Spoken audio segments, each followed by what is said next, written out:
Hello, everybody. If it's Wednesday, it's Warhammer, and that must mean it's time for another episode of Warhammer Weekly.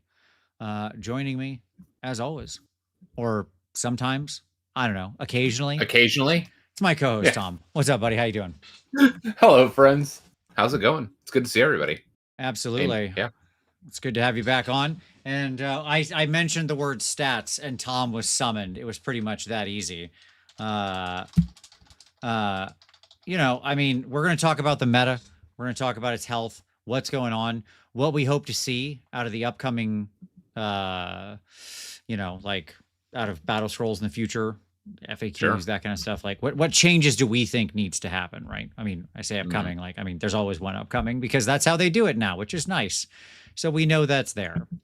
But at any rate, of course, first, before we get into all of that meta talk, we're also going to, by the way, go back and look at some of our predictions from when the GHB launched. Oh yeah, we're going to hold ourselves to our predictions, okay, and see how well we did. Okay, but of course, first, the news. Tom, what do you got? Got a rumor engine. We do, in fact, have a rumor engine. It is this. It is a gun from 40K. Yep. That they cut the hand out of, basically, so you couldn't see who was holding the gun, because if you could see who was holding the gun, it would give it all away. It would tell us everything we need to know, but right. It didn't. And they're mean. Yep. But at any rate, yep, it's a 40K thing, as basically all of them are, and I refuse to believe otherwise. All rumor engines are 40K rumor engines until, until basically proven otherwise. So that's what it comes down to. All right, what else we got? We got some like Hellsmith stuff, right? We got some dwarf. We do. That is correct. We have dwarfs. That's right. The Hellsmiths of Hashut army set is on pre-order, or will be, I should say. You excited about painting some dwarves, Vince? I like these guys. John painted some, and he was like, "Yeah, it's not bad." He thought they were pretty pleasurable to paint. So, I may at some point. It would be. Could these be the first ones? The first ever? It would be the first ever like army dwarves that I've painted, I guess. I mean, I did paint Gotrek, if you count him. Sure. I mean, I don't know if we really count him though. I mean, I've painted a total of 4 dwarves or something in my entire painting career. So if I did do something like this box set or something like that, boy, It would be a dramatic increase in the number of dwarves that have crossed my desk. That's true. For sure. It would definitely be new. Yeah. So Mike Cathcart, by the way, said, "Can't wait to find out if Insta and Threads are healthy." Solid joke right there, Mike. I appreciate that. Okay. So anyways, yeah, I mean, these guys are cool. Like I'll probably paint something at some point. So we'll see. Okay. I look forward to seeing that. I mean, I definitely won't use this default color scheme because I find it pretty boring. Yeah. You mean metal and green? Well, I don't mind the green. The green is fine. It's actually the it's the plum that I don't like. I just don't like the plum. I think it's like it makes it very hard to read. Me. Yeah, I just don't think I understand they went the purple and green. I get it. They're bad guys. Like, it's a perfectly reasonable color scheme. I just think on these little dudes, it kind of gets lost. Is the issue. Mm-hmm. Left-handed dragon, you didn't miss anything. Just us talking about Chorf so far and how they're on pre-order. I do like how in the picture for the army box, by the way, they got the big bull guy thing like right up front. And that's smart because it's not actually that many things in the box, right? Like, there's not a lot of you're not getting a lot of stuff in here. So here's the real question when I look at this. Mm-hmm. Does this make Cast Wars a real army? Yes. Once they have a book and are released, like once this box comes out, they will finally be a real boy. That's right. Yeah, that's fine. Like, I just don't like I'm going to be the negative Nancy here and say I don't like the War Machines. For Like the me, it's walking guy or the shooty thing? the shooty thing. Like that is a Wii cannon. I mean, it's on a like 100 mil round probably, or 80 mil round maybe. I don't know. It's No, I'm fine. not talking about the base. I'm talking about the actual barrel. I mean, it seems big enough. I don't know, man. It's fine. Are you at? What do you like? This is getting into a weird place here. No, Um, like we got ogres to carry compare bigger cannon cannons than that. sizes. Yeah, I mean, like ogres can carry bigger cannons than that. Like, I don't know, man. Looking, like, thinking and reflecting on the prior line from Forge World, Mm-hmm. like those cannons, those like siege equipment was Sure. way better, like scale wise, than what we see here. Okay. And I don't know, like maybe it's just me. I don't know. It's just it's just small. Yeah, I believe it is supposed to be a mortar as I don't opposed to a care. cannon. But you're I don't saying care. you're saying it's not girthy enough for you. You need more girth Correct. in your I do. artillery. Like Okay. did you see their prior mortar? Sure. Yeah. The Dreadquake mortar or whatever it used to be called? Man, that thing was like that big around. It was huge. This conversation is so on the line. Gray Boy, thank you for the super chat and for saving me from this conversation. Hey, Vince, I just wanted to say thanks for your painting dark skin videos. I'm using them for painting Sorcerer Kings for a Conquest logo. Gray Boy, that's totally awesome. And thank you, brother, for the super chat. It's very appreciated. All right. Well, size of the cannon or not, this certainly is coming out. And I assume the regular army will probably follow not long after, realistically. Um, and we'll be in that standard liminal space where people don't have all the units, but have books that show all the units. Ah, you love to see it. The period of time in between the FOMO box and the actual army release. What a glorious time to play an army. I don't know. Do you think this is 1,000 points? Maybe I should take this to Havoc. Probably not. I really don't think so. I mean, unless those two artillery pieces in the character are like really expensive. Mm-hmm. Because I would assume the guys, like the unit, because you have like a unit of your little 10 guys here. I assume they're like round about 100 points. If both of those things are like or 140, right? Like if they're an elite unit, 140, right? Sure. Like the artillery and the monster thing are probably like 200-ish. Maybe if you want to be generous and say they're like 250, which would be crazy, but let's just say they are, then okay. And then the character who's probably like 120 point character, 140 maybe. Mhm. You're probably up in like the 700 or 800 point range, somewhere in that Yeah. space, depending on where they land. So, okay. There you go. Yeah. But anyways, yeah, it's cool. I mean, look, we can all just be happy that they finally got their army. For all the Chaos Dwarf enjoyers, your time has finally come. And I say congratulations to you. You've been patient. You've waited a long time. You've had to deal with people like me saying your army's not real when it was the love and light of your life. And now here it is. And you can shove that in our face. And that's great. I'm very happy for them. I really am. It's good.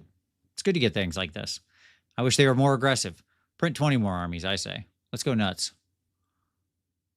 That's insanity. Absolutely. Let's go ham. Okay. We're going to talk stats today. I got a new balance plan. You want to know what my new balance plan is, Tom? Just keep printing armies forever. So your love of second edition D&D has overtaken you. And so now you think that the answer is just to print yourself into financial oblivion. Exactly. Yes. Correct. And swamp the world with possibilities. I mean, they can't keep up with the demand for their current product, so I say just keep going. That's fair. Sometimes when you're stuck in the crevasse, the only answer is to keep digging. Yep. Okay. Just got to go deeper. That's right. Roll out Malarian. Here comes the Shadow Elves. Right behind that, LRL Massive Wave Part 2. Techless is here.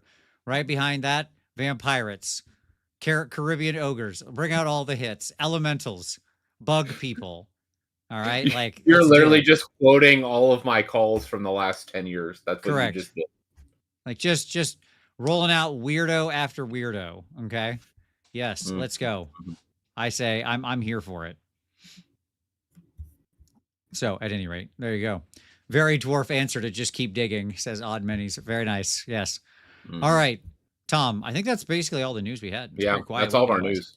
Yeah, everything else is like 40K related. They had the only 40K thing that struck me was in this. Martin shared this, and he's absolutely right.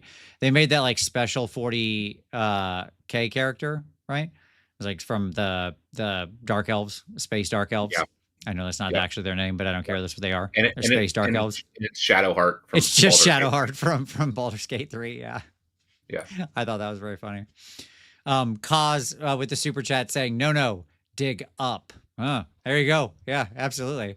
And I think the way you dig up is more armies. Look, the meta will nobody will ever be able to find the broken stuff if you just keep printing a new army like every 6 months. They just keep rolling. Introduce massive new waves. The meta will be so tumultuous, nothing will ever win. So there you go. Boom. That's right. Golems. Yes. The mechanical army. 100%. Thank you, David Canty. There we go. Absolutely. All right. Let's move on to some pick of the week, shall we, Tom? Yep. All right. All right. What do you want to share with everybody? I mean, if I'm being honest, I haven't really watched a whole lot in the last week or so. Okay. I'm like looking through my stream and not a lot of product. Like not a lot of like engaging the normal content. So you're just sitting there all alone in a quiet room building your D&D character for our upcoming game. Yep. That's all he's doing. Yep. That's Tom's whole life right now. Lots of D&D and Magic right now, but none of yeah. That's fine. Well, don't worry, Tom. I've got you covered. Okay. Thanks. Thanks, absolutely. Man. Here we go. So first off, I'm going to direct everybody. If you do want to see some Chaos Dwarf action, some of the Hellsmiths of Hashut early, why our good friend Rob over at the Honest Wargamer already covered the whole book, and there you go. So you can go watch a review of the book right now. Go check out the Honest Wargamer, see what he did. Gray Boy with another super chat saying Vince says yes to Fimir. Sure, just change their story, and I'm fine with it. Weirdo Fimirs, sure. Which edition are you running? Yeah, 2nd edition, baby. The best edition. Go watch Fireball the Gazebo. You'll hear all about not only that game, but all RPGs. Which leads to my second pick of the week. The newest episode of Fireball the Gazebo, John and I's RPG podcast, is out now. Tom, did you listen to this new episode yet? About pets? I've got about halfway through it. Okay. Halfway through it. How do you feel about our pets' thoughts so far? Yeah. I mean, I would agree with that. Like I can just share firsthand. Like I watched in our monthly game, like everybody light up when the Sphinx of like the dumb Sphinx of Wonder showed up. Absolutely. People love those little things. Yes. You ran a game and yes, introduced this little cat and everybody was like, oh, kitty cat, adorable kitty cat. Yes. People love pets. Like it's not weird. This shouldn't be that controversial. I don't know why so many GMs are so against it. But anyways, check it out. We talk all about pets and why they rule. So link is down there. Go check it out. More people need to be watching. What's going on, folks? Don't you want to hear John and I talk about dumb D&D stuff for a long time? It's fun. Okay. And then also other pick. Hey, you know what else is new this week? Why a new episode of Snarlcast. That is Uncle Adam and I's podcast all about indie war games. This one is live. Well, not really live because you're watching a recording, but you get it. It was recorded live at Nova. And I got to say, Adam did such an amazing job on the sound engineering. Like, it's really clear. We were both just wearing like lapel mics and stuff like that. The man is a wizard. He's a sorcerer of audio and visual. That was just like a cell phone and lapel mics. It rules. So go check it out. We talk all about designing your own games and stuff like that. In addition, if you watch until the end, at the end of it, we do spoil what our next game is going to be. The game that's coming out in Snarl. We actually announce it there live to that audience for the first time. So you can find out the new mini game that is being released in November from Uncle Adam and I. Check it out. All right. Awesome. So that's picks. Tom, what about hobby time? I assume you've been so obsessed with these other things that you have been painting nothing. How am I correct? That's not true. Okay, good. I've been painting D&D terrain. Oh, okay. Well, that's okay. That counts. Terrain counts. That's Yeah. nothing wrong with that. Because it's not like you can Yeah. only use it in D&D. I mean, look, if you're I painting mean, terrain, it you're is painting like terrain. like assemblable, like modular, like Yeah, but dungeon I saw what terrain. it was. So You could put it on the table as well. yeah, Hades with the Super Chat saying, my pick of the week is Thuridon's Tales. He just dropped his extended realm lore videos. What I found it interesting is the people of the realms parts. Nice. Very cool. I'll check that out and put a link down there, Hades. That's a very cool suggestion. All right, go ahead. So you've been painting terrain. All right. yep. Nothing wrong with that. That Terrain is terrain keeps me in the hobby. Like it's my sweet spot. It always has been. that's your happy place. Is that Yeah, what you're saying? it really is. I really do love like painting random stuff. Nice. Like not armies, not busts, like buildings, I fence posts. no, that's Like cool. I don't know why. Yeah. AOS version of 40K's boarding actions. Yeah, exactly. Dungeon crawls, 100%. Across the pond, we roll for stats using a modified version of Method 5 from the original Unearthed Arcana in AD&D. We'll do a show in the future on Fireball Gazebo all about why you should roll for stats and not do any kind of point buy, because point buy is dumb. But like we'll talk about that on some future show. Do you ever plan to do vids on War Machine? Probably not, although I'll do a painting video on it in the future because I got a cool War Machine fig at Nova that I want to paint. I think he looks pretty cool. So I will do like a painting video on that little War Machine fellow at some point, but probably not like actually cover it. I don't know the game. I have no interest in the game, unfortunately. All right. For my hobby time, I have been working on this girl right here. And I'll show you a better version of her. I know what you're saying, Vince. We can't really see her. What she look like? She looks like that. That's what she looks like. So there you go.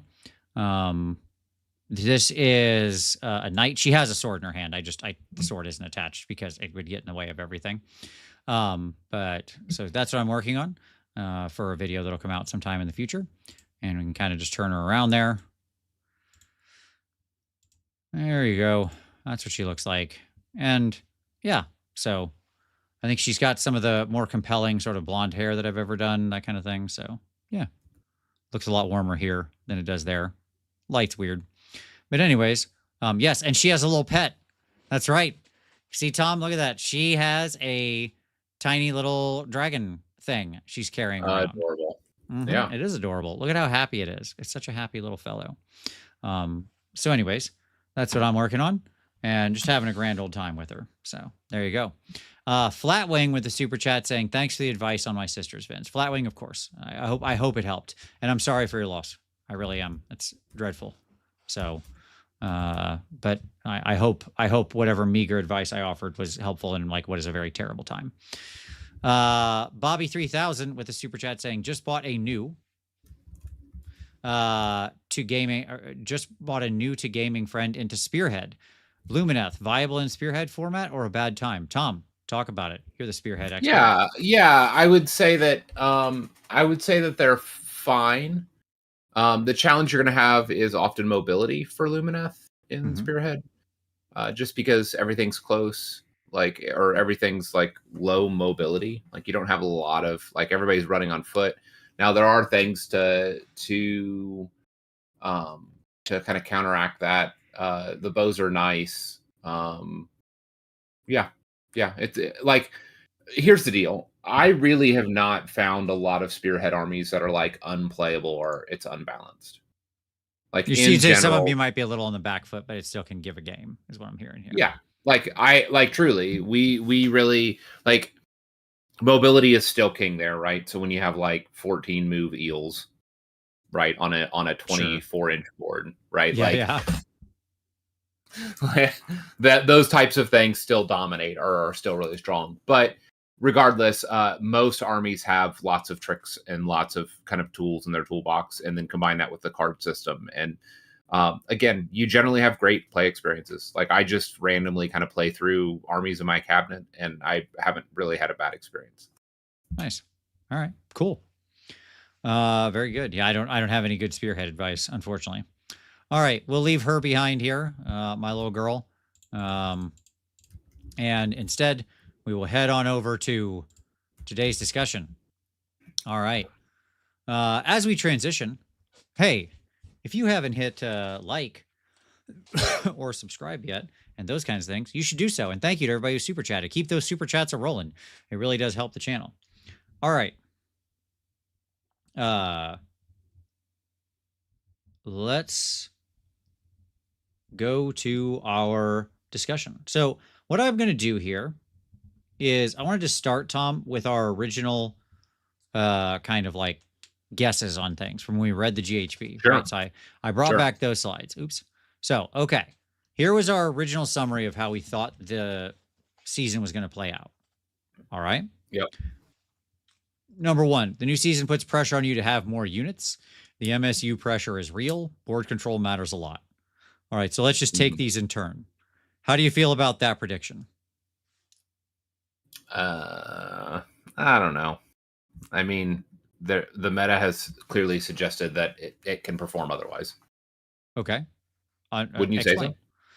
I think you absolutely see the number of units going up on average. So I have a bunch of stats in here later. I didn't grab the drop count overall stat, but it is there. If you look at the drop count, basically your one drop disappeared.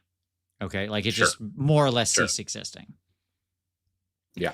Your two drop is still big, but it's now quite even, like overall with like your three drop. But what's really interesting is taken as a whole, there's actually now a material percentage of people who are 6+. Yeah. Right? No, I mean, that's true. Like, I was more talking about, like, you still have, like, there is a pressure, right? And there was a transition. I don't want to minimize that at all. Okay. But I would also say that I think you can still compete. Like, some of those lower, two drops are still out there competing. Sure. Yeah. And here's the thing. I do think the board control thing matters a lot, but I also think that just like it's being countered by a lot of movement abilities. So like the need to spread out or something and like traditional board control isn't as much what we're seeing, although that may here and there come and go. I don't know. But instead what you're seeing is the third bullet point where we talk about movement abilities, especially anything unusual that can allow an off-turn move or off-turn teleport. That I think has borne out, right? Yes, absolutely. Like, yes, all of the like end of turn movement stuff is gold. Or like grab somebody and teleport them around in a creative way, or sort of Pontifex Sinestra type of cheatiness, right? Where you can just kind of put people, especially units that don't want to be in combat, somewhere else, that kind of thing. I think that the movement abilities, shifting at the end of the turn, powering through. I see a lot more people focusing on powering through all the time whenever they can. End of turn movements, teleports, stuff like that. It's just become so absolutely critical, right? Yeah. Okay. We also had, at the same time, you still need 2 strong hammers that can threaten enemies and kill. I think I might have been undervaluing this one, honestly. If anything. You mean that like 2 strong hammers is a necessity? It's a necessity, but I think 2 might not even be enough. I think people are still leaning towards, like, I'd call it 2.5 or 3, something like that. Like 3 true, yeah. Or like 2 and then 2 half hammers. Something like that, yeah. 2 things that are capable of giving good fight. Yes. Yeah, agreed. That's right. Okay. High mobility shooting units are good. Here's the thing. I don't know if we've seen this. Like, I still stand behind this, but I don't know, other than KO, which has been very strong. Okay. Sure. I don't know if this has really been borne out. Like, I don't know if, like, Tzeentch is in such a rough place overall. They don't have, like, yes, they have those mobility shooters. I don't know that a lot of the other people who have the mobility shooting has proven to be as useful. Slaanesh has some really high mobility shooting. Its pick rate is super low, and its win rate is like, it's okay. Yeah, and I mean, Illumineth is in the same place, right? Like it's like kangaroos are not performing. Right. And that's a good point, Branu. City's cannons have a high mobility in a weird way. Yes. Right. Like because of the Zenestra trick, that is what has allowed them to actually like function to do anything. Because if they were just sat there, there was a guy at NashCon who I'm pretty sure had the 3 cannons but didn't have the Pontifex or something like that. I don't remember exactly what the situation was. But like he was just staring into obscuring terrain like the entire tournament, right? Because it's just like, I mean, I played a game this weekend. There was my opponent had shooting. The first turn, I immediately turned the objective that I wanted to stand on obscuring. And then the next turn, I turned the big terrain piece that was near me obscuring. Right. And so basically most of my army was completely blocked out from shooting, like immediately. Right. Like by the time they had a shooting phase, I was sitting behind all the obscuring. Now I had to make 2 rolls to do that, but yeah, okay. They both came up as a 3+, right? Okay.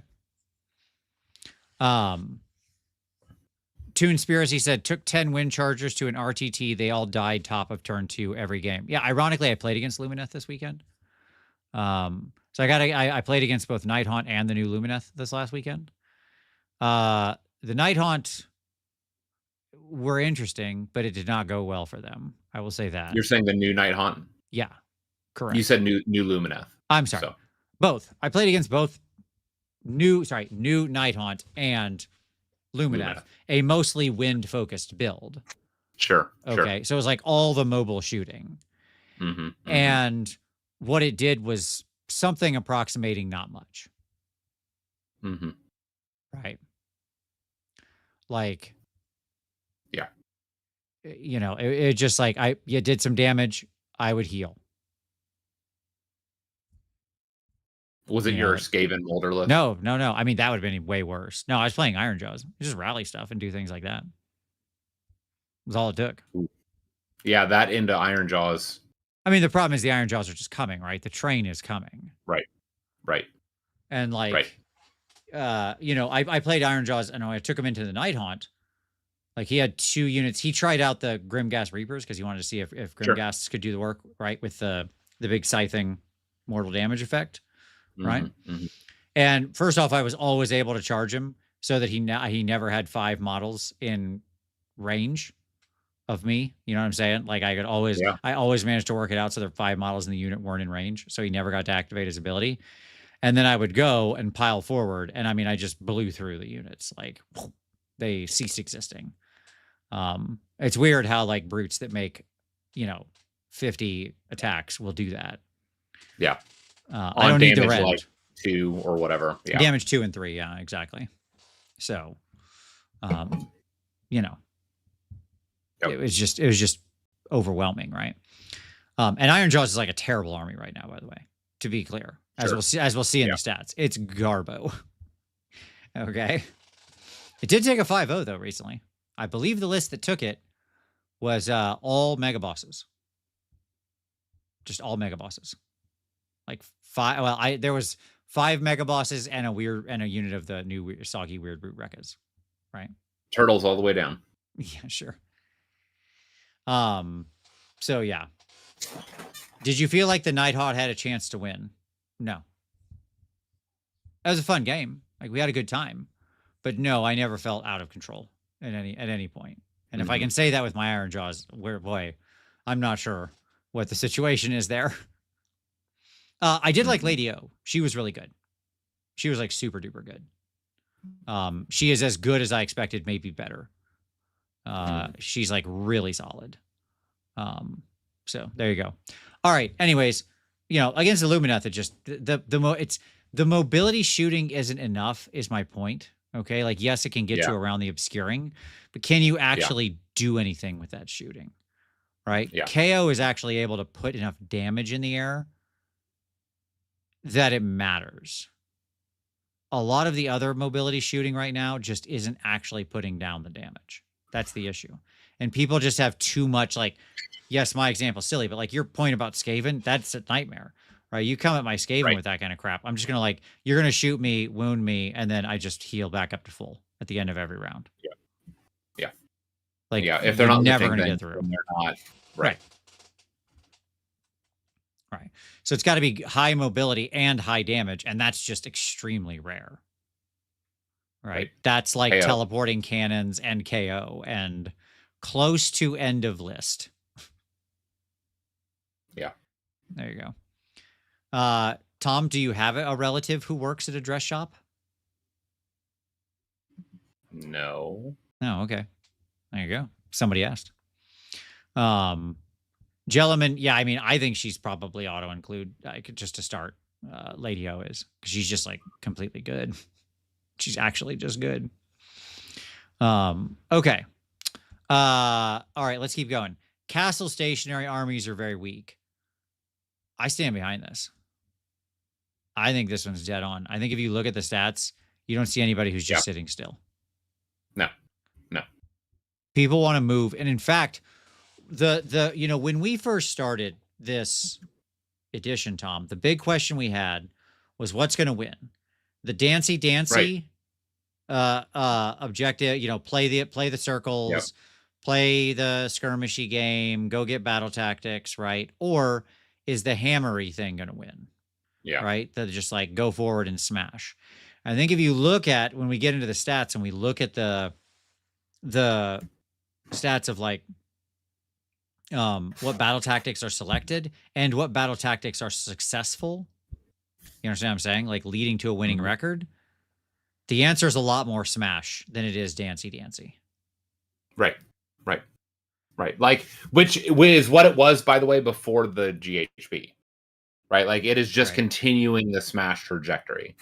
That like simple, straightforward lifting, like pick up your toys. Like that's where the win is. Yeah. People still want stuff that hits hard.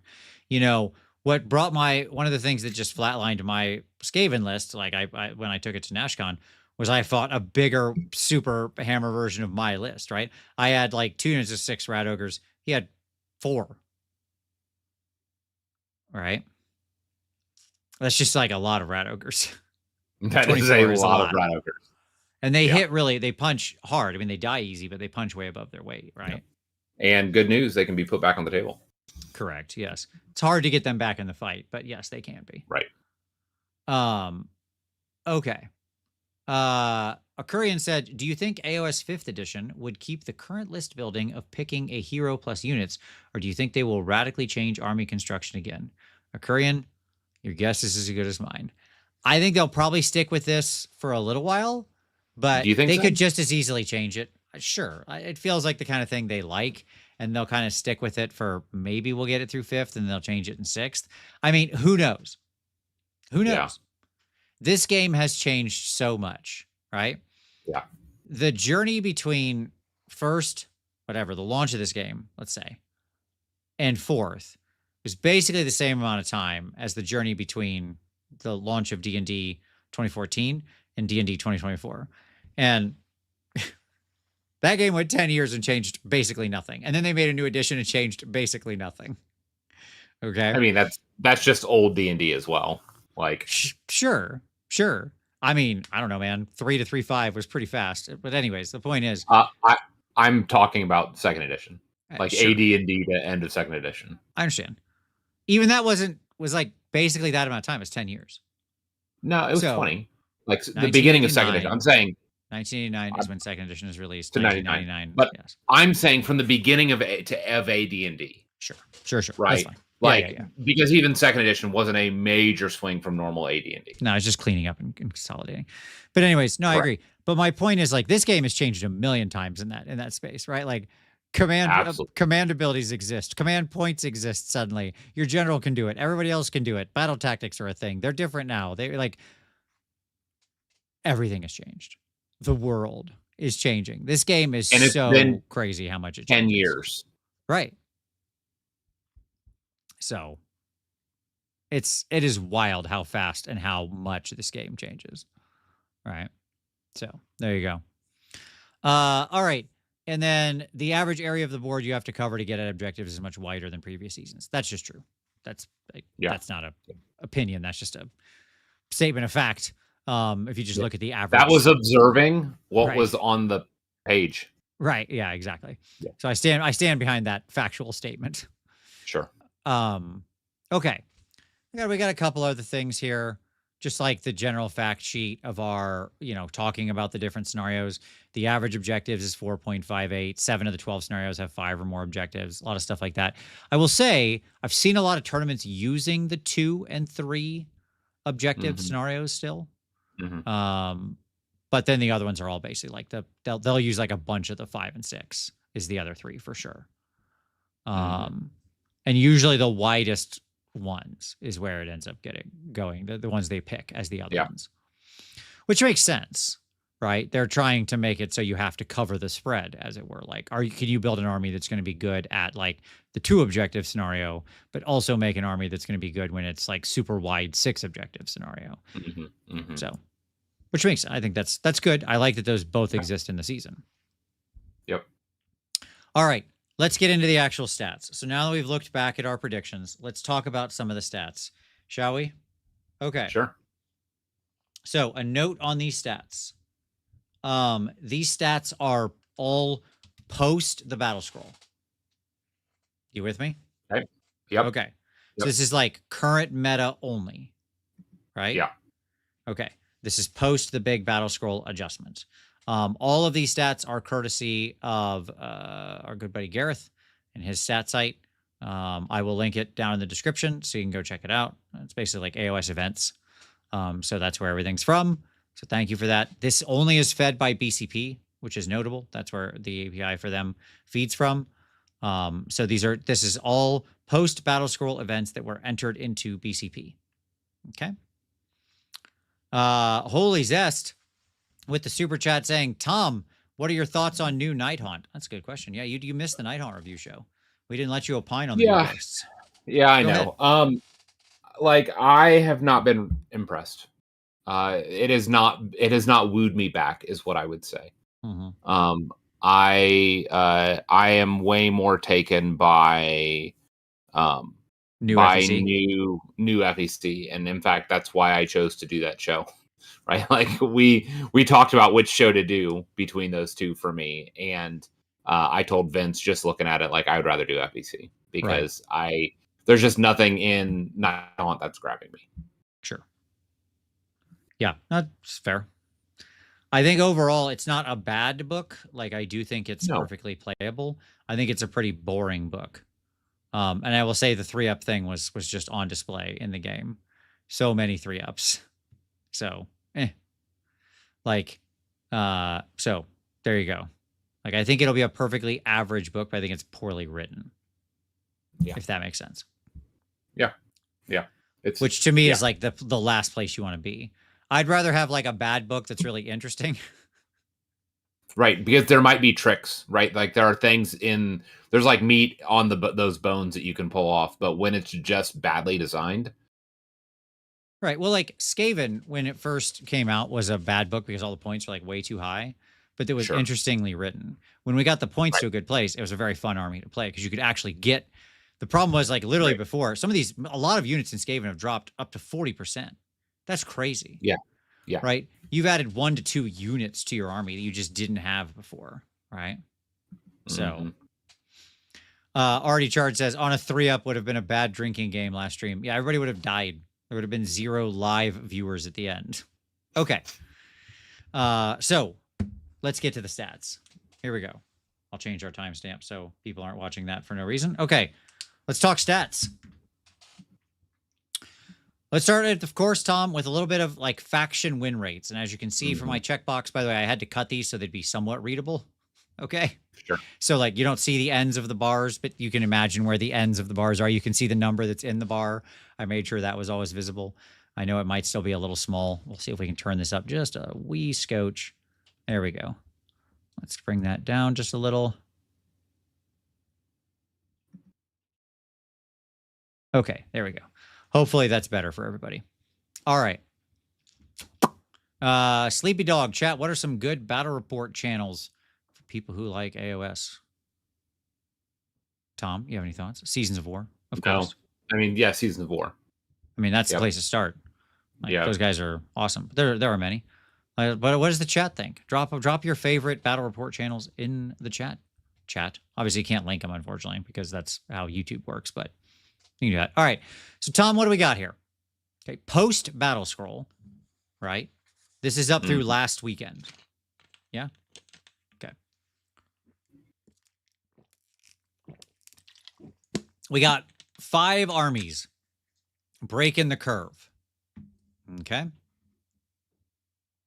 Cities way outside the norm, like way outside, at 61.6%. You got KO at 60.6%.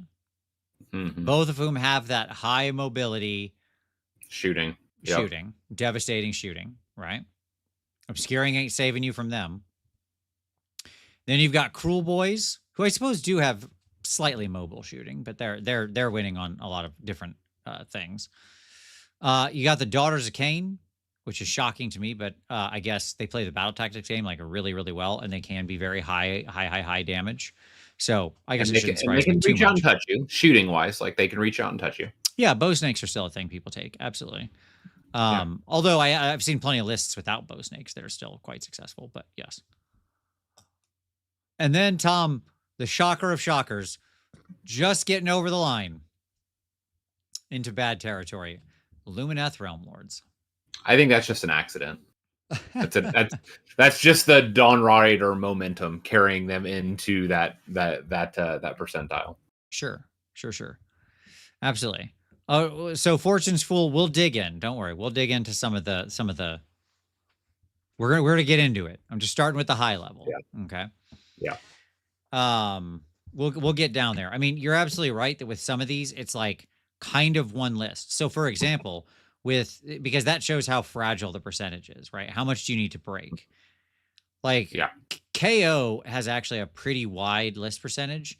If you look, the new Von Grimm guys have certainly popped up. Like they're both like, they have rocketed to the top of just like insta picks. Everybody's taking them. Okay. You'll see that when we deep dive some of these armies later. Okay. Cities is much more unilist in what it's doing. Yeah. It has a thing. Cannons and Zenestra, baby. Right. It has a thing. When we did that show on Soggy, I warned everybody, this is the way. And guess what? It was the way. Yeah, indeed. It was the way. I'm happy to see we got our fat middle group, right? FEC, Night Haunt, SPG, Fire Slayers, Blades of Corn, Maw Tribes, Suns, Skaven, Idneth, Bone Reapers, Tzeentch, Sylvaneth, Slaves to Darkness, Heat Knights of Slanesh, Maggotkin, Stormcast. That's our middle group. Let me just say, I mean, the all hammer army, by the way, with no other plan. You can see the fall of that strategy in watching Stormcast and S2D fall back into the appropriate middle since the edition changeover, and especially post battle scroll. They're the big movers, right? If we go back 4 months, they're the top 2 armies. Yep. But in this new meta, with these new objectives, with these new realities, new army construction, like their prior tactics aren't carrying the day anymore. Yep. Exactly. What I will say is it's refreshing to see Fire Slayers and their Magma Droths sit where they're at. Like they were, if you'll remember, they were down in the 30s for a very, very long time. Yeah, they're certainly very strong. Like the Soggy rules did a lot for Fire Slayers, right? No, absolutely no doubt about it. Which, let me just say, like, that is a perfect example of how, like, rewriting a war scroll changes everything. Yep. Kaz, do Stormcast take the same new player hit to their win rate as Space Marines? Well, Kaz, I'm glad you asked that question. Would you hold that for just a moment? Because we're going to get there. We're going to get to some information about that kind of thing. Down at the bottom in our underperformers, we have Seraphon, Gitz, and Ironjaws, the 3 big losers right now. Your Lizards, your Goblins, your Ironjaws. I don't know what, even with Gitz, the funny part with Gitz is they're bringing so much to the table. Again, this is another army that was like an overperformer through many different ways. Like their trolls were very high performant. They never really breach the 55% really hard, even at their best, because like the troll armies, if you could separate down to just those had like a 60+% win rate, but they were getting drugged down by everybody who like people just running goblins, right? Sure. How dare Goblins you want not to being play the fair. list, right? Okay. Mm-hmm. What about FEC? They're up at 54.4%. They are the top of the fair Warhammer. Yeah. And now, again, But the trick when it says this, keep in mind, this is post battle scroll. This only contains like 2 weeks of data on the new book, I think, or whatever, yeah, something like that. yeah. So, like, where they ultimately land is hard to say. With both Flesh Eaters and Nighthaunt, they're in this weird situation where the current stats of post battle scroll to now contains both pre Both books. book Yeah, and yeah, so and like, post. and so that what I would say is that it's not an accurate judge of the data for either FEC or Nighthaunt, because FEC, if you'll remember, were writing on like strong Morbeg before, Right. and they're not now, right? And or it's Yeah, not sure. just not the same. Like it's worth having them, but and so all of that to say is that like those needles have moved, and so it'll be interesting to see how those two armies shift. What I will say though is that when you look at this spectrum, the range here is actually tighter than it's been in a really long time. We have no armies in the 30 percentile. Well, we've also breached higher than we've had. So it We have. actually We have. in the bar went like this. Sure. Okay. Sure. Like we Yeah. have the same spread because for a while there would usually be one army hanging out around like 37, 38, 39. It varied some, but usually it floored out around like there'd be one army sitting at like 38 or 39%. And then your Right. capper Sometimes army drop down to like 34. that's pretty rare if you really pull it. I mean, like looking over the sweep, it was just rare. It's not that it never happened. It's that like it just wasn't common. That's fine that you say that, but as someone who plays Cruel Boys and Fire Slayers who lived down there for a very long time, let me just say, I understand. All my armies have been down there like, a lot too. yeah, I get it. But like the issue is we moved up, and yeah, like the floor of Ironjaw's at 42 means they're still averaging just slightly more than 2 wins on average. sure, that's great, Right? And that's what that yeah, means. Right? yeah. As opposed to just slightly less than 2 wins. That's why that 40% number is such a meaningful number, right?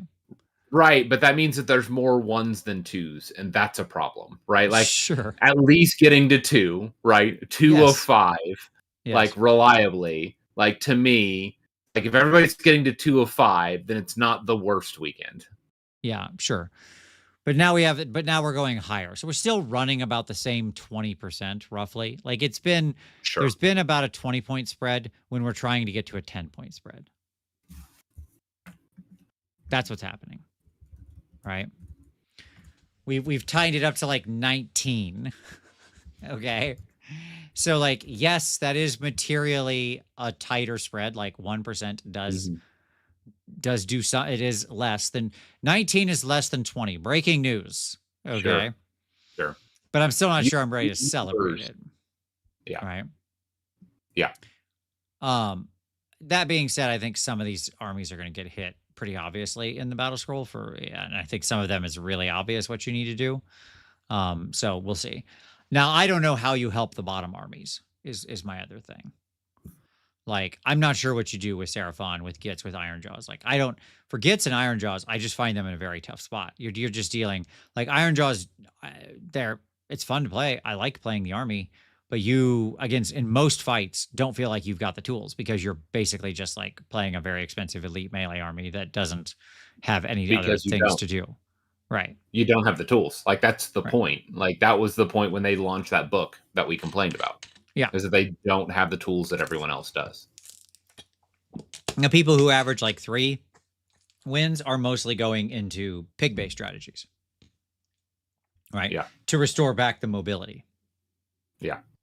Right? So, I think you could probably, like, some points drops could get them moving someplace, maybe. Their units are very expensive. So, that's the challenge. Like, you have to meaningfully be able to actually do something with it. And certainly, the soggy stuff helped. Like, the Rekkas are a great addition. They really are quite nice. being able to have like a +1 to hit somewhere that's reliable in some way is Yeah. pretty good.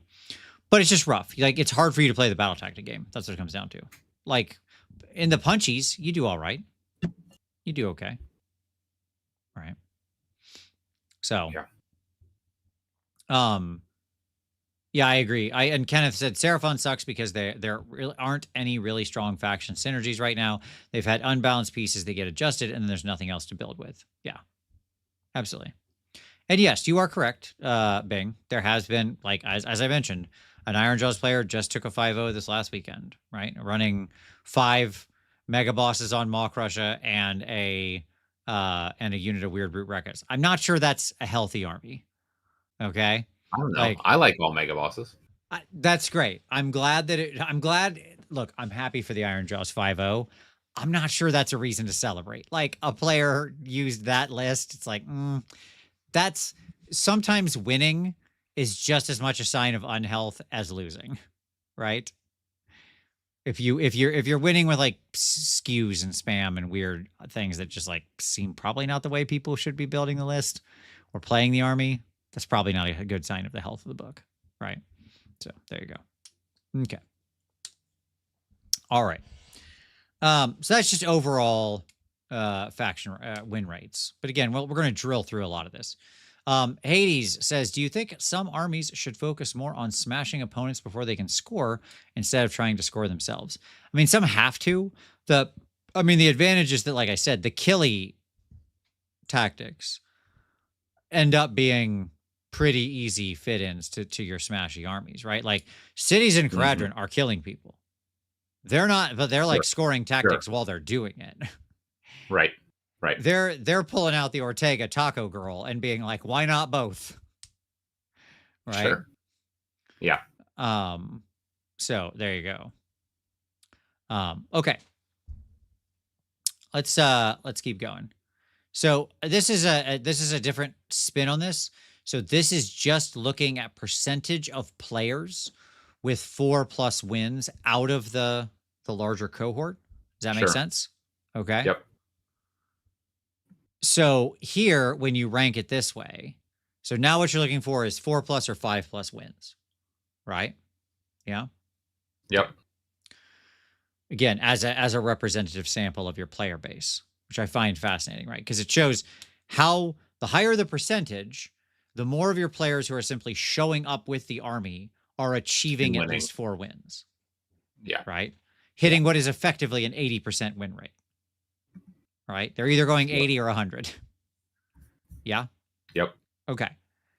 If you do this, you get a slightly different take, right? Cities still right up top, top of the heap at 35.8%, which is crazy town. That is way too high. Okay, that's just like nutso. And the daughters end up taking KO's spot in second place at 30.8. Again, very strong. Again, very high. Then you go to Lumineth, Disciples, and Caradhran, right? Are your next ones down. Then that's Cool a Boys. fascinating presence of Disciples up there. Isn't it? They jump way up. So if you look back here, so Disciples are at a 47.3% win rate, right? But if you come over here, your percentage of players with 4+ wins, it's a really small sample size. One of the problems with this is that we're slicing the data a little thin, so we do need to be aware of that. They have, Tzeentch actually has the lowest participation of any of these. Okay. Sure. So, like, for example, Caleb Walters is a material percentage of this. Yeah, I'd say that's Caleb. Okay. Yep. Right. Okay. Yeah. So people who have just reliably like when the data is this thin, yes, if there is like a cohort of players who are pretty strong, who just live up there. Yeah. Then they can do this, right? Okay.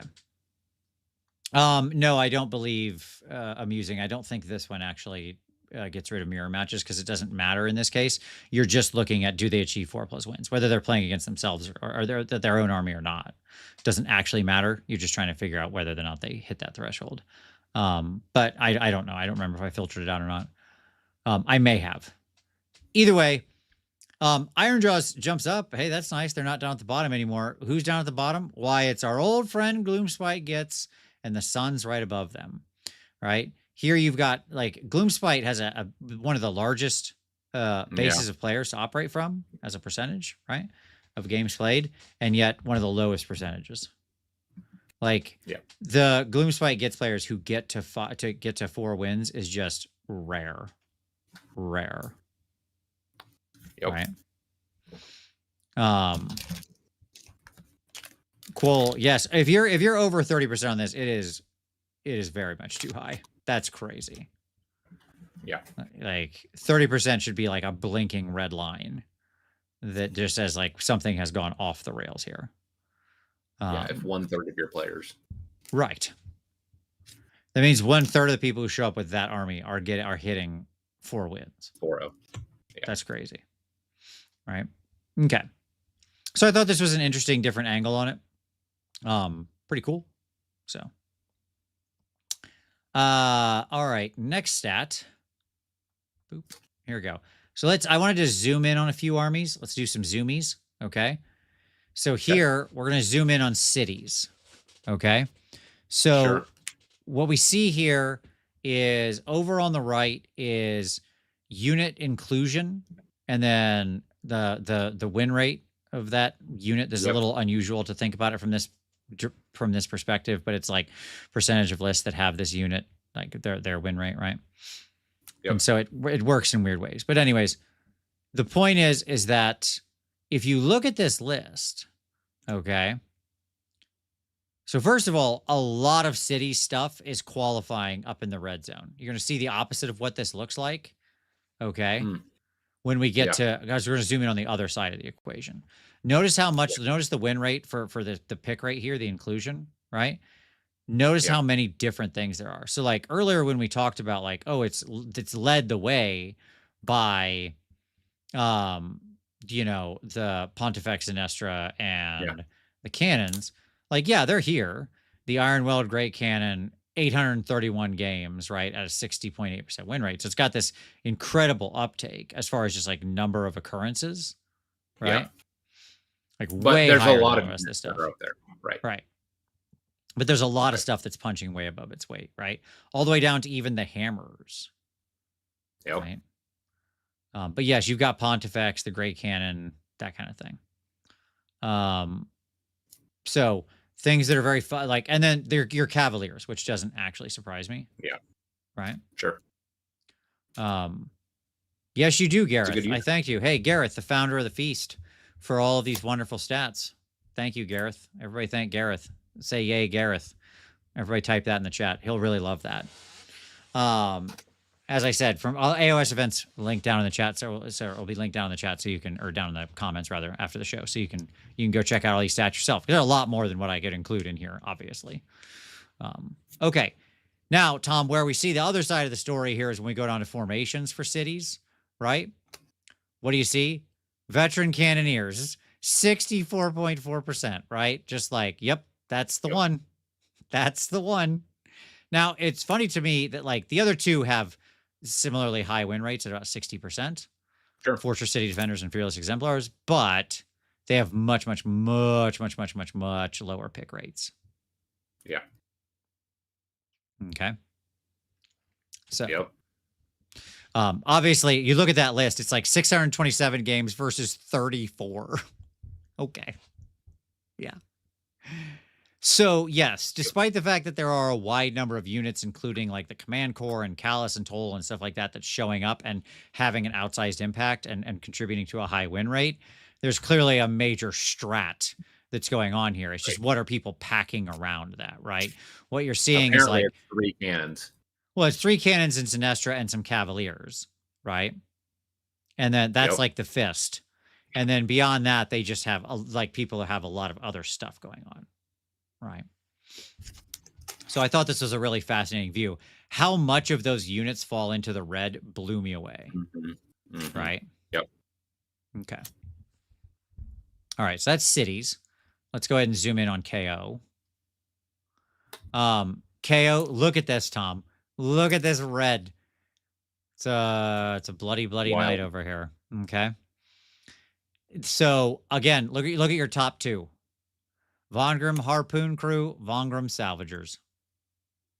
Yep. Your new boys showing up with authority. Yep. Now their game inclusion isn't high for obvious reasons. No, right? They haven't had enough time to. People haven't had them for very long. They just came out. Right. But their win rate is exemplary. Right. Yeah. If anything, what that tells me is that given no other changes to this army, they're on this. They're on this trend. Yeah. Right. Yeah. Yep. Okay. Branu, that is correct. Something I didn't mention for the previous slide. Branu pointed out something really good for the cities list. All the red win rate high units were humans, except for hammers, which was the lowest one, but it's also just a good scroll, right? So there you go. Now, but look at what all is in here, man.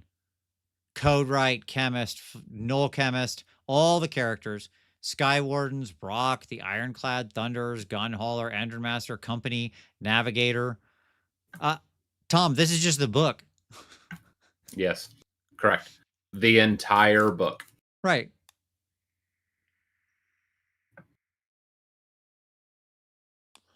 Like, well, I've talked about everything at this point.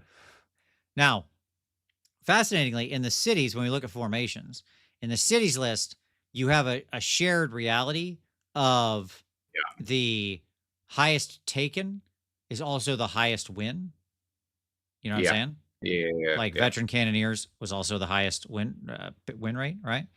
Yep. Here, that is not the case. You have a few people who are doing some very different strategies and clearly reaping great rewards with them, probably expert KO players using Pioneers and Scavengers and Rapid Redeployment Squadron. Okay. And then you've got the vast majority using Engineers Guild Expeditionary Force. Yep. Right? Yep. That is like by far at 539, like the big pick. And it's still at 62%. It's not like it's bad. It's still crazy. How do you correct this? Like, how do you course correct something like this where the entire book is just showing up? It's just punching above its weight. Yeah. Like, is this just like down the line point nerf bat? I don't know. I mean, that formation could probably be addressed. That's a way you might be able to do something. Hit the Vongrim stuff, like hit a couple key things with points increases, right? Probably like the Vongrim stuff, probably some of the boats. I don't know, like things like that. And I agree. Gareth said the top two formations have such low inclusion, it's noise. I do agree, and that's why I said you have like a couple good players that are just like gonna below those stats, right? But the point is that like I think you look at the stuff that's actually being taken in high picks. So volume, the new Vongrim stuff, the frigates, right? Those kinds of things, and you try to you hit them with points increases. You got to put pressure on like the high pick stuff that's also punching above its weight. Yeah. Right. And it's probably got to be like across the board to some degree. Like you have to subtract a unit or a significant part of a unit from this book. Yeah. Right. Sorry, KO. I don't know what else you do. Yeah. Okay. Let's zoom in on the other side. I wanted to zoom in on the Iron Jaws just because it was a very funny inversion, Tom. Right? Sure. So if you look at this slide, it's like the exact opposite. There's like 4 green scrolls up top, and then everything else is just red, just blood, and it's all low. Okay. If there was ever a doubt, by the way, Tom, that the old school Ard Boys strategy is dead, okay? The Ard Boys have a very high inclusion rate at 509 games, right? And a 35.6% win rate. Rough, son. Doesn't work. Rough. Not anymore. Okay. So your actual winners are like, again, it's pig stuff or fast stuff, right? So Gore Gruntas, Maw Grunta, Gordrak, Tusk Boss. All right. Yep. And then right below that, you get to like the Maw Grunta with Hack and Crew, Mega Boss, and the new Weird Brute Rekkas, the +1 to hit guys. Yep. Right. No, this is not these are win rates over here. This is inclusion stuff. This is just how many games they were used in. Inclusion on the left, win rate on the right. Right, correct. That's right. It just references both things. So you know what this percentage is drawing from, what the N is, as it were. And then you got formations down here. There is one that's batting above 55%, and it is, as we said with the pigs, the Grunta Stampede. Yeah. Yep. Right. Brute Fist, Brawl, Weird Fist, Big, whatever this one's called. All of these are like, no. Iron Fist is the only one that's like, and it's a super low take rate still. It's kind of in the middle. So it's very noisy stat. But yeah, it's Grunta Stampede. It's pigs or nothing, right? Because they're the only thing that can do the mobility. That's it. Right. So that's where we sit. I thought zooming in on those 3 armies would be, pretty instructive of kind of just telling, like, because I think that actually maps the meta pretty well, right? You see power projection, mobility power projection has become the dominant factor. It's interesting because when you look at the Iron Jaws, those pig units lend themselves to MSU, right? Like going back to the high, like it's not just MSU units, right? But it's actually MSU high mobility, high impact, right? Because they're coming in and in general they can actually do some damage as well. Mm-hmm.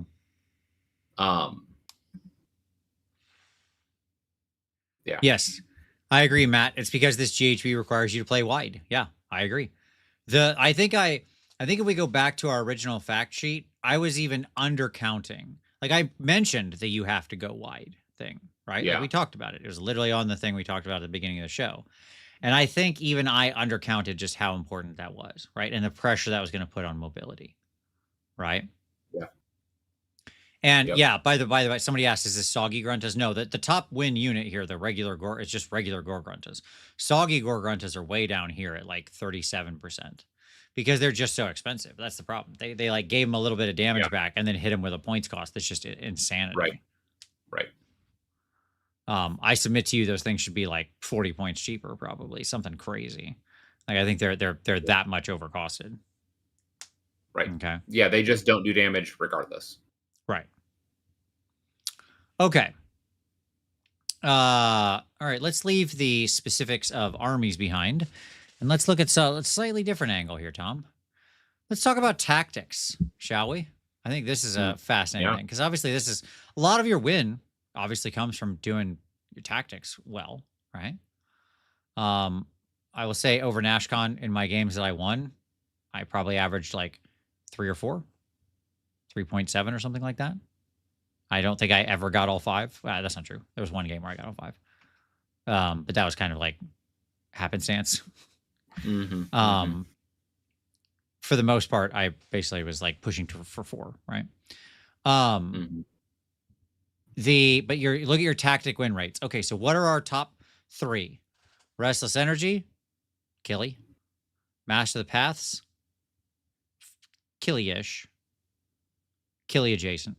How about that? Yep. Intercept and recover, Killy. Yep. Right? Yeah. Then Scouting Force, Wrathful Cycles, and Attuned to Gyran. Right? Now, on the bright side, this spread, as Peppo pointed out, is not wide. It's like a 5% spread here. Right? Yeah, it's pretty tight. It really is. What this says to me is that you can build armies to be successful if you take your tactics and match them to your army, right? Like there are people who are having slightly more success with the sort of killy ones than with like, say, the scouting one or something. But like it's about a 3% difference. Yeah. It's true. That's not bad, right? That's It's a nice range. yes. What that tells me is that of these 6, we've got a pretty good spread here. Like this is good. Right. Yeah. But This is good design. It is. It tells me that like objective play, being able to like play to the board itself, to the thing, remains relatively primary. And if your army is built appropriately, you will be able to basically get your tactics, like to some degree, right? That makes sense? Yeah. Yep. Like as long as your play style is matching your army construction. Right. That's right. Which is good. So I think they did nail this. Now, this is only half the story, right? Because this is individual, but we don't pick one tactic, despite me thinking we probably should have. They should have made them a little harder and made us only pick one. My personal feeling. But that's an argument for a different time. So let's look at the pairs win rate, because I think that says a lot. You understand what I'm saying? So like, who's taking the pairs? I did keep I have all the tactics down here, by the way, in case people don't remember anything. I can always reference them. So I brought in all the tactics cards. So if people want to see what any of these are, like if you don't happen to remember what Restless Energy or Scouting Force does, I don't actually expect most players to remember all 6 tactic cards, all 3 steps on all 6 tactic cards off the top of their head. But our number 1 performer, when we pair them off, what we see is now we go to like a 10% spread. Yep. That being said, the only one that sort of sucks, right, is the Attuned to Gairan Master the Paths combo. Apparently, do not take that. Yes. Do not take that. I'll just refresh everybody here real quick. We'll jump through all this real fast. Okay. So Master the Paths, let's just do a quick battle tactic refresher. Master the Paths is our kill a hero, more friendly units in neutral than enemy, and then get to the corners of the board. Okay. Great. Restless Energy is our control an objective they controlled, then control all the objectives in enemy territory, then control every objective on the battlefield, right? Again, this is the most popular one, right? Because you're assuming you table them. Right. If you table them, you just auto-complete this. Intercept and Recover is get the gold. Okay, we all know that one. That's just 3 steps of get gold, get gold, get gold. Wrathful Cycles is control more objectives than your opponent, at least half your army fights, and then different friendly unit in each quarter. That one's hard. Scouting Force is your scouts do the thing. Do the scout thing, go out there, be in territory and stuff, take over terrain. Really great if you can just set up your own terrain and then in their zone and then take it over. One of the like life roots or whatever, Tom, but the funniest thing, so like I felt bad for my opponent. Like I played life roots at NashCon. It's the one where you count like you get points for controlling terrain. I was just like, no problem. I just set up all my null holes in my own territory and just sat on them. Like, well, I'm winning this one. I got so much more terrain than you. All right. At any rate, and then Attuned to Gairan is the get to the center of the battlefield, then 2 retreat, 2 charge, and then no enemy units in friendly and no enemy units in neutral. Okay. So there we go. So now that we've got all that, let's go back up to the thing. So now that we've refreshed ourselves. Okay. All right. All right. So again, going to this, I found it fascinating that Restless Energy and Scouting Force, that combo was the winner. I wouldn't have expected that. Yeah, I would have expected, I think, like double combat rather than combat claim. Yeah, I would have thought Restless and Intercept, but I wonder if maybe Intercept isn't getting slightly drugged down because it's just the auto pick. Yeah. And by the way, it is by far the most popular. If you go back to the previous one, I have inclusion rates on the last slide. Yeah. Right. If you look at it, it's like 11,457 compared to its nearest competitor, which is 9,701. Right. So, and we knew that. We called that early on that 100%. That would be the case. Yes. So what you see here is that your Intercept and Recover and Restless Energy is by far the most popular 4016 games. Like that combo, which is what I would Yep. predict would be kind of the two you'd want. That is the most popular. And so it could be that that's getting a little more flattened. It's still at 53. The difference here between that and the Scouting Force is, to be fair, like 1.5%. Sure. Like it is within a deviation of Right. itself. Right. Now, at the same time, when you've got Restless Energy and Scouting Force, only 1,451 games, way lower, right? And Right. Like that's probably a handful of armies that can do those two things really well. Right. Is what you're seeing. Yep. And I will say the loser, it's funny because the absolute loser, the Attune to Guyran and Mash the Paths, is basically taking like it's the lowest pick rate to combine those two. Right. Only 478 games. Like, I don't know what armies you have to do that. Right. Right. Like there's probably a handful of army combinations that do that thing okay. Sure. Because it clearly doesn't do it well.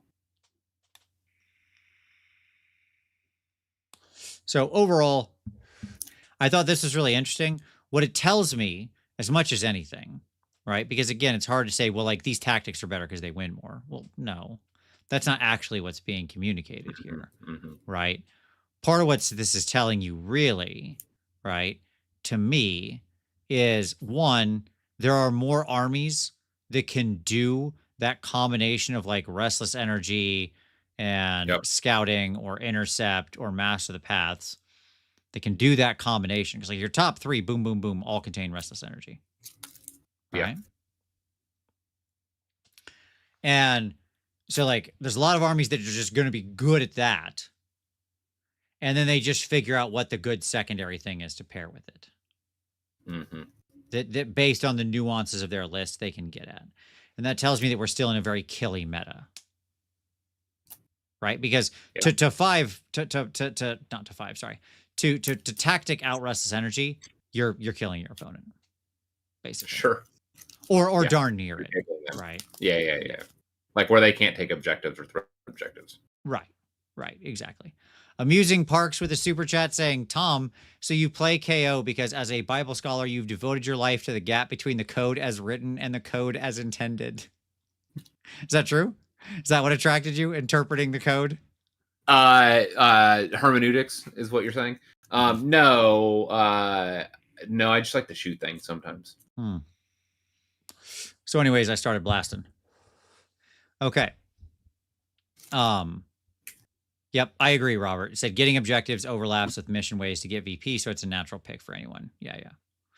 So I just thought this was a fascinating breakdown looking at the pairings. I thought this was like really, really instructive, right? Yeah. And what you see is just like, it is funny that for the most part, the high picks, like this tells me also, by the way, the third realization I had from this stats correlation is most players have a pretty good instinct on like what's going to get them results. Because it's not exactly aligned, but their grouping is such that the like pick rates are way higher up in the higher percentage as well of win rate. It's true. Right. It's true. And it did like the drop is as you go down. Again, it's not linear, of course. It's there's way too many people making way too many choices. Right. But they are clustering at the top, which tells you that people have at least figured it out at this point. Yes. Bing T, are there many armies which win games without tabling? 5 rounds is a lot of time to kill stuff. I mean, I would say, yeah, a lot, actually. Like, I don't know that I ended any games in tabling with the army I played. Like, my Skaven don't table people. We don't have that kind of damage. I still, like, had a winning record at the tournament, and I didn't table anybody. I like, other than one person, which I killed most of their stuff. But they still had units on the table. Right? But there's no way, like there's not enough damage in that book for me to table somebody. I literally can't do the wounds. Yeah, no, it's all technical, play. Yeah. Right? I mean, and durability. Yes. Yeah. I think Cruel Boys probably falls into that to some degree, like some of their lists. I think Soul Blight definitely falls into there with some of their lists, so yeah, I think there's quite a lot. actually. I think, you know, your hard tablers are probably what you think they are. That is to say, the things we've talked about a lot. Okay. Tactics popularity. This is just kind of restating this one. So popularity, this is not like win rate dependent. This is just literally what gets picked. I thought this was fun. We kind of already looked at this on the earlier slide because it was in little things, but this is just kind of breaking that out. Again, as I said, intercept and recover right up top, as we predicted. Yep. Restless energy right underneath that, then master, then scouting, then wrathful cycles. Then way down, attuned to Gyran, which makes sense. That one is just like super hard. So exactly what I'd expect. The only thing that surprised me about this, Tom, is that intercept and recover isn't even more popular. Sure. But, you know, there's always hipsters. Just get the gold. Okay. Faction popularity. So let's talk about faction popularity, Tom. This goes back to the earlier question that was had, right? Around our Stormcast getting drugged down by the old new player syndrome, right? Yep. And I think the answer, given this breakdown, the answer has to be yes, right? Because they are at basically a little more than double the average pick percentage if everything was even, right? With 24 armies or 25 armies or whatever it is, you know, you would expect roughly, if everything was taken completely evenly, you would expect a 4% take rate, right? If every faction was equally popular, they'd all be 4%. 25-ish armies. Right. Divide it out. It's not complicated math. Okay. So when you're at 9.8, more than double the average, that's a big take. Now, if you look down this list, Stormcast up at the top at 9.8, S2D at 8%, Skaven at 6.2, Seraphon at 6, Gloomspite gets at 5, despite their just absolutely bin tier win rate, right? Like, we have not covered one of the winning armies yet. Like, Ironjaws is at 4.7. They're swinging above the average, right? Yeah. Look how far down you have to go to get to the top. To get to the top, right? It's cities way down there at 3.2. Would you suggest then that player skill is actually more to do with our current meta performance numbers than actually balance issues? And I don't mean that like player skill expression good, but actually player skill expression badly. Sure. Like bad players actually do more to harm factions than bad balance. Yeah. I would phrase that's what these numbers are telling me. Yeah, I don't think that's the right causation line. I think you're close. Okay. So first off, if you look at that, like S2D is just the metal faction. It's always been popular. It always will be popular. It's like the original Warhammer badass faction with a bunch of badasses in it that look amazing to play. Sure. Right? Okay.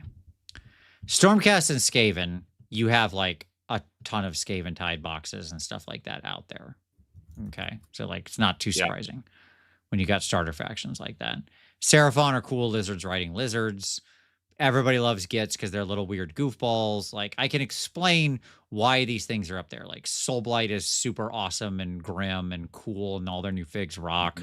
You know, like, I can look at that stuff and say, yeah, it's largely some combination of, like, the availability and the aesthetics that are leading to this popularity. I think that we can draw a pretty reasonable line on, right? By the way, sorry, Fire Slayers and Hedonites, the perennial losers in this list, undefeated champions of sucking at this popularity literally since their creation. We've done these stats kind of breakdowns of faction popularity being taken multiple times, and those two are bringing up the rear every time. So I don't know, maybe do better, I guess, because like I think Slanesh is a beautiful army. I don't think it's the aesthetics. Maybe I'm wrong. What do you think, chat? Forget the rules. Is Slanesh an attractive looking army? Answer me that question. What do y'all think? If you're watching this in the future, give me a comment down below in the comments. Okay. At any rate, here's the correlation line or the causation line I would draw, Tom. So your statement is bad players, right, are doing more to drag down the win percentage. Yeah. Okay. Yeah. I don't think the reason I have some pushback against that is because I think that's actually kind of missing the forest for the trees. Okay. So what I'm saying is I think this GHB in this edition, but especially this GHB, is more skill testing than we ever have had, right? Mm-hmm. And so the delta, even a small delta in skill between the two players, manifests a lot more strongly. Okay. Okay. So in previous editions, like in the Hammer edition of the end of third, I think that gap was relatively small comparatively. Right? Like you could do pretty well by just rolling up with some Varangard and stuff like that and just like going. Right? Now, like a high skill player using that same army would obviously do better. You could beat a lot of people specifically on the sort of list alone, right? Whereas I think now even that smaller delta is going to more often result in wins and losses. Like it's just a bigger deal, is what I'm saying. Does that make sense? Yeah. So I think in the end, you would be right that like lower skill players are having an outsized effect. Okay. But I don't think it's because, but that's always been, Stormcast have always had a bunch of low skill players in their mix. Yeah. Right. Why is it suddenly a problem? That would be my answer. That's what changed. How does that seem reasonable? Yeah. Yeah, maybe. Okay. Let's see. Let's go back and look at our responses. Hendrik just says no. Okay, that's fine. Hard to paint. Oh, the Steve says yes. Latin says it's an intimidating army. Quoll says the mortals look good, the demons do not. You wound me. Quoll. Pat Noon says compared to Khorne, yes. Gareth says, I just ran the numbers. Fewer than 3%. Oh, what an amazing stat this is. Holy crap, Gareth. That's an incredible stat. You ready for this, Tom? Yep. Fewer than 3% of players in the database play more than 5 events per year. Sure. I believe that. I believe that, absolutely. Honestly, I'm shocked it even drifts up to 3%. I know. No, I mean there's a dedicated cross section that will make up that. I mean, 5 events is a lot. Oh, I agree. That's like more than 1 a quarter. I don't go to more than 1 a quarter. No. Right. Like at my height, I play a lot of games like every weekend, but I don't. Like I play usually multiple games a weekend, but I don't play a tournament more than once a quarter. I just don't have enough time. Like my highest in a year, I think, was 8. And I was doing events almost every month, like 2-day events.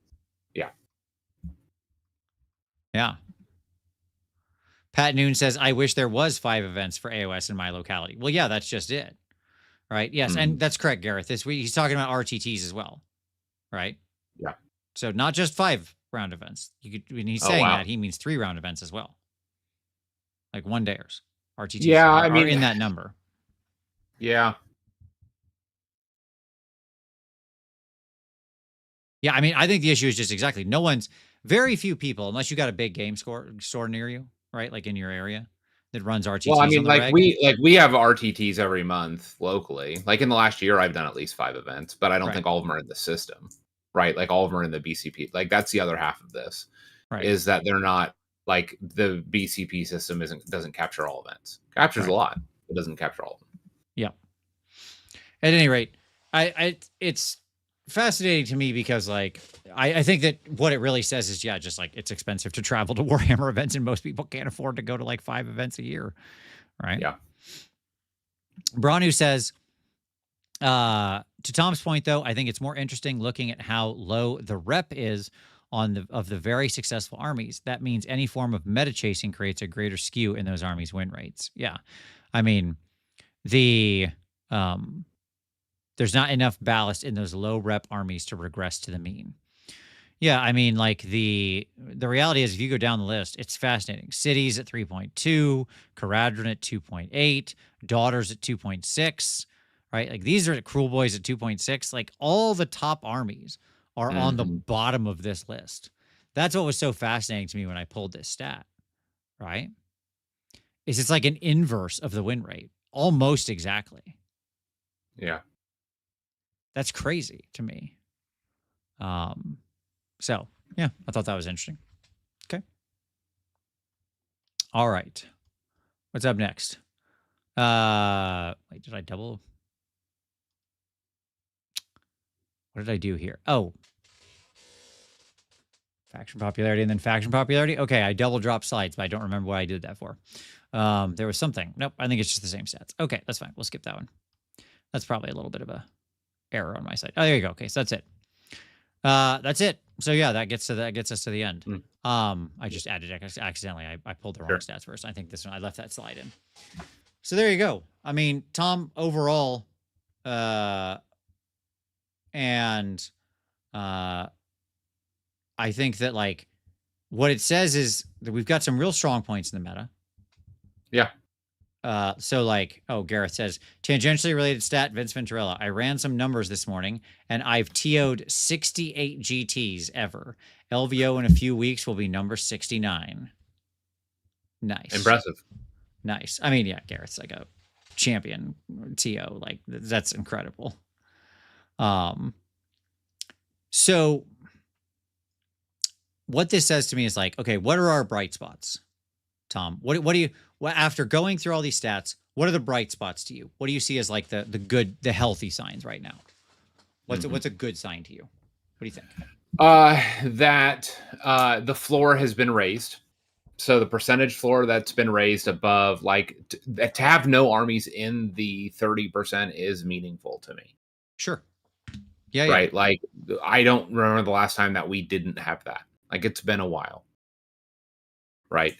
And so that is healthy. The tactics situation and the selection ranges, all of that looks super healthy. We certainly have some overperformers at the top, right? Like that are cause for concern. It feels like the design was right on the GHB tactics. I agree. Like, I think it says to me that like attuned was a slight miss, right? But still not that bad. Yeah. Right. And the battle tactics was honestly just like the best thing to me. Okay. The fact that the win rate grouping is like so unbelievably tight, plus minus 2.5% ish. That's great. Right. I think we could probably do a little work, reformat a tune, something like that, but we nailed it. Like that they nailed it. I didn't have anything to do with it. Okay. And that's great news. I think that what we're seeing here is like we still that's in the good signs to me, right? Other thing that we're seeing is that a lot of the newer books are coming out hopefully in the right space ish, right? Yep. What do you think of the unhealthy signs? Like what are the red flags that we need to focus in on? That you obviously there's some armies that need to be whacked in the head. I am concerned about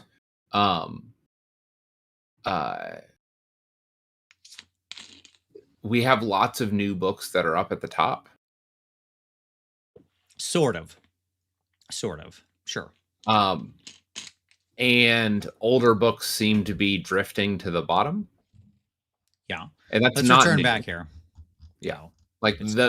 This is not a new observation, right? But it is something that I do want to put a pin on.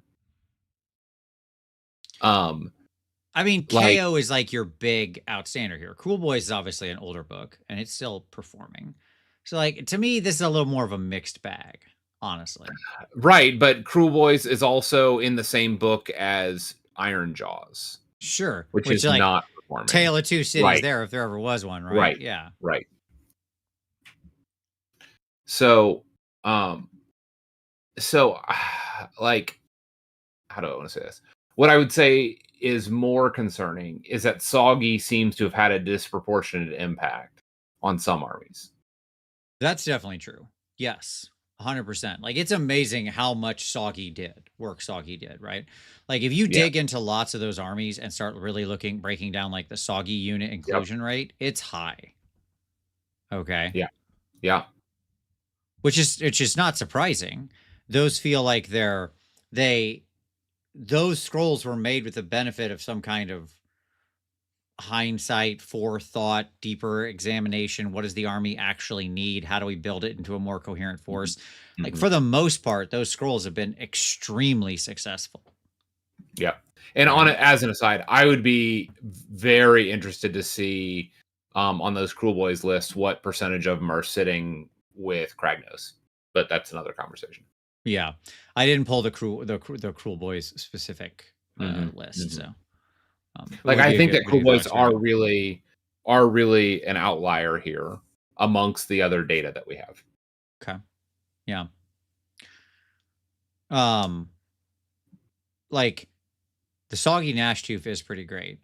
No, I agree, Branu. It was the point of the Soggy Scrolls. And that's what I'm saying. Like, to me, that's like, the Soggy Scrolls were a bright spot because I do think they did a lot of work. They have this high inclusion rate. A lot of them were covering holes the army logically had, right? But my sort of downside, I really see the book release as a mixed bag, which is a bad thing. Sure. That sounds weird, but let me unpack that, right? It feels like at this point, especially for these new books, we should have more experience under our belt to pitch these things down the middle, right? We shouldn't have, at this point in the release cycle, these pitches coming out in the books that are like Charlie Sheen in Major League, where it's like misses the catcher just a bit outside, right? And yet that's kind of what we've got with a couple of these books. Yeah. Like, I personally believe Nighthaunt will drop. Like, I don't know if they'll drop into the low red, but I think they'll drop pretty significantly, right? And so what it tells me is the more successful methodology is the one we can't use. Right? Because clearly the more successful methodology, if we wanted to actually get in here and get some real balance going, right, would be to just do Soggy type things. Start changing lists. Start changing units. Start changing scrolls. Get in there and do the proper surgery on these things that are clearly under and over performers. Not just futz with their points. Right? Yeah. So, Lodovicus says, to support the Soggy data, Git's Soggy stuff doesn't have near the inclusion rate as some of the top factions, as an example. Yeah, absolutely. It just seems like a miss for them, at least. Yeah, like, I think if you had Soggy rules that were underwhelming, your faction is doing worse right now, materially. Doesn't mean you're necessarily in the red, but it means you're materially doing worse. Right? The Soggy rules, just a couple, 1 to 2 war scrolls, a couple of new artifacts or formations or heroic traits or something, right? Effectively, we're talking about 2 pages of rules. Yep. Was actually like crazy impactful to the overall meta rate. Right? Cause with the super chat saying Night Hunt drops into the red if it rolls a 3+. Yes, indeed. Maybe the other way around. Maybe they drop into the red if they don't roll the 3+. But I agree. Yeah, 3+ to stay out of the red. Okay. So to me, the actual bad sign is one. I agree. We need to like rein in some of these clearly abusive things, like what KO is doing, what City's doing, probably some of what's happening with Daughters, right? Which is weird to say because Daughters just felt like not a great army for so long, but whatever. Right. But I'm not sure I'd make like huge changes to Lumineth. They've already gotten kicked around a lot. I think they're whoever's winning with like the stone people, probably some stone lists, some wind lists, some mixed type things. Right. I think it's interesting. I think the way that they like, it would be nice if we could get books down the middle, or if we can't, then we actually go do the surgery. So there you go. Yeah, I think that would make sense. I don't know how to say that. I'm going to say cluing, Zleewing. I don't know. Zleewing maybe. Personally, I'm concerned about what will happen after SOG rules. If these win rates base their success on them in a year's time, we will once again have problems with poorly written books. I don't know if they'll retire the soggy stuff is my honest answer. I think maybe it just ends up sticking around by popular demand. So, yeah, but then what happens to the original War Scrolls? Like, that's my question. Is like, yeah, right, yeah. Like, I mean, my answer is just like, yeah, introduce the new scrolls. I more new scrolls. At this point, would we call Soggy a conceptual success? Yes, overwhelmingly successful in my estimation. Yeah. Ranu. Yeah. Like probably the most successful thing they've done. It's more successful than the books because it's more reactive. It's got its finger on the pulse. Most of these books that are still released were written way before the Soggy rules. Right? Like they were written a year to 18 months ago. Whereas the Soggy rules were written like 3 months before they were released. So we're still overlapping in this weird way where technically the Soggy rules are from the future compared to the books. Yeah. Right. It's true. And not only that, just like the level of interest it generated, it got people playing a lot of different units they weren't playing. It reinvigorated a lot of different interest. It opened up new play styles. Like I mark it a complete A+ basically across the line. There's inconsistent. I'll mark it an A. They'd get to an A+ if they were more consistent. Because we did have some that weren't as good. Where clearly they just didn't know the army as well. Yeah. Right? Yeah. I think that's probably true. Right. So, that's right. What is my favorite Soggy rule? Green Mountain asked. Okay. Favorite Soggy rule. Oh, boy. Soggy Bell. Yeah, the Soggy Bell from Skaven. That's probably a pretty easy one. The bell rules. Soggy Bell rules. It made me want to actually play the Screaming Bell, which is something I have not wanted to do for quite a long time. I mean, they didn't give you a reason to previously. Right. That's right. And I agree, Lodovicus. That's what I'm saying. It shows you how reactive they could be if they went to digital rules instead of print. Yes, that's exactly what I'm saying. If we lived in a world where we actually could do digital rules or actually change War Scrolls and release these things digitally, imagine that. We could have a big impact and really be reshaping this game. But we're fighting a boxing match here with one hand tied behind our back, literally. Yeah. Yeah. So, Tom, do you have a favorite Soggy scroll or rule or anything like that? Probably Gnashtooth. Sure. The Soggy Gnashtooth, really good. Yeah. So good. Yep. There you go. He does his job well. And they needed mobility. Like they needed they needed that. Right. We've just talked about how valuable mobility is, and it does it well. Right. So at any rate, there you go. That's our statement on that's kind of how we feel about current meta stuff. Tom, did we miss anything? I don't think so.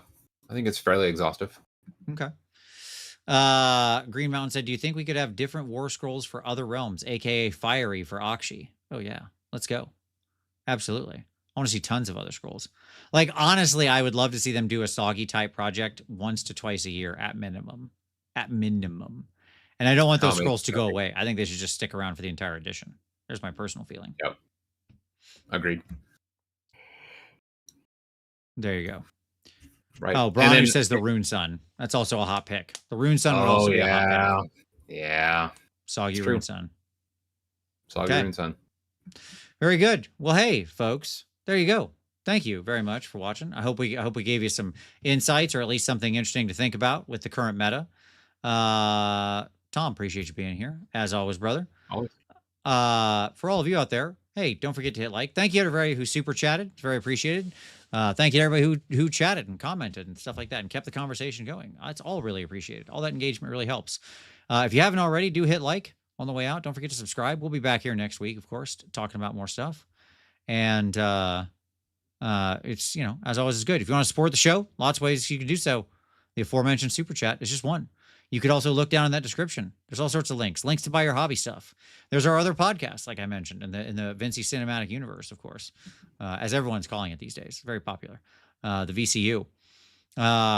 There's a new episode out this week of Fireball the Gazebo, my RPG podcast, and a new episode out of Snarlcast, where we reveal what the Snarl 2025 game will be. It's very exciting. Tom is finishing up his playtesting literally right now. I'm gonna break his brain like always. It just Tom's poor playtesting. What he has to do. He has to work so hard. Have so many thoughts. I appreciate that. I appreciate all your thoughts. Now, for all of you, or of course, there's our Patreon and merch store and all that stuff. Click things, make dings, have a good time. Tom, as always, appreciate you being here, brother. And with that, Vince will once again remember that he somehow managed to forget to be on the screen where he can end the show. It happens every time. But at any rate, thank you so much for watching. We really appreciate it. As always, we'll see you next Wednesday. And don't forget to start rolling dice.